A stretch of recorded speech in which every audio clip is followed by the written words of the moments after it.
বন্ধুরা, আগের ভিডিওতে দেখেছিলাম মোটা মেয়েটিকে ইনসাল্ট করে মেয়েটি চলে যায়। মোটা মেয়েটি মন খারাপ করে সেখানেই দাঁড়িয়ে থাকে। তারপর সেই মেয়েটি রাস্তা দিয়ে হেঁটে হেঁটে আসছিল।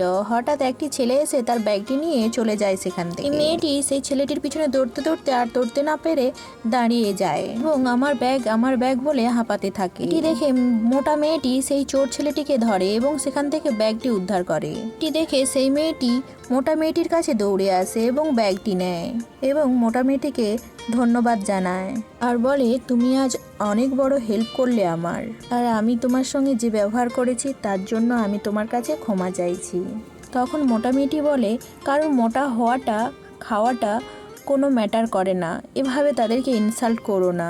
আপনাদের মতো কিছু মানুষের জন্য আমাদেরকে সবাই অপমান করে, অবজ্ঞা করে, বুঝতে চায় না কেউই। আপনি প্লিজ আমাদের মতো মেয়েদেরকে অপমান করবেন না। ভালো লাগলে লাইক করে দেবেন, পরের পার্ট দেখার জন্য সাবস্ক্রাইব করে